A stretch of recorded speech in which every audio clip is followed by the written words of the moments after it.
آج کل مجھے یا آپ کو کہیں ایسی جگہ سے لیٹر آ جائے کسی بادشاہ کی طرف سے جس کی زبان ہم نہیں جانتے، تو ہمیں رات کو نیند نہیں آئے گی جب تک کہ ہم کسی ٹرانسلیٹر سے جا کے اس کا ترجمہ نہ کرا لیں کہ بھائی ہمیں بتاؤ یہ ہمارے لیے کیا پیغام بھیجا ہے۔ اللہ تعالیٰ نے اپنی تمہید کہہ کے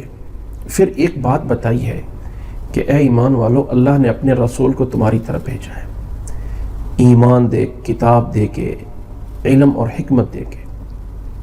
پہلے یہود و نصارہ کی طرف بھی بھیجے گئے تھے، یہودیوں کی طرف، جن کی مثال ایسے بن گئی جیسے گدھے کے اوپر کتابیں رکھی ہیں، اور ان یہودیوں کو سنا دیا کہ جس موت سے بھاگ رہے ہو ان قریب تمہیں وہ موت ملے گی، اور پھر رب کے سامنے جا کے بتایا جائے گا کیا تم کرتے رہے ہو۔ اے ایمان والو، جو اللہ نے تمہیں کتاب دی ہے نا، تم اس کتاب کو سمجھو اور عمل کرو۔ یہود و نصارہ کی طرح نہ بننا، جنہیں کتابیں دی گئی تھیں اور وہ اس پہ جو ہے وہ گدھے کی طرح بن گئے کہ جن کے اوپر کتابیں لدی ہوئی ہیں اور انہیں کچھ پتہ نہیں ہے۔ آج مسلمان میں کیا فرق ہے؟ قرآن تو موجود ہے،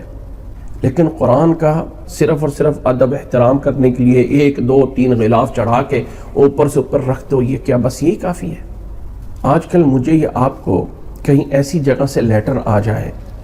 کسی بادشاہ کی طرف سے جس کی زبان ہم نہیں جانتے، تو ہمیں رات کو نیند نہیں آئے گی جب تک کہ ہم کسی ٹرانسلیٹر سے جا کے اس کا ترجمہ نہ کرا لیں کہ بھائی ہمیں بتاؤ یہ ہمارے لیے کیا پیغام بھیجا ہے۔ افسوس ہے کہ اللہ رب العالمین احکم الحاکمین، اللہ جل جلالہ اپنا پیغام قرآن کی شکل میں ہمارے پاس بھیجتا ہے، اور 20 سال 30 سال 40 سال 50 سال 60 70 سال کی عمر ہو جاتی ہے، کبھی دل میں نہیں آیا کہ رب کا پیغام ہمیں کیا کہتا ہے، رب کے پیغام میں ہمیں کیا بولا گیا ہے۔ بلکہ جو قرآن مجید سیکھتے ہیں سکھاتے ہیں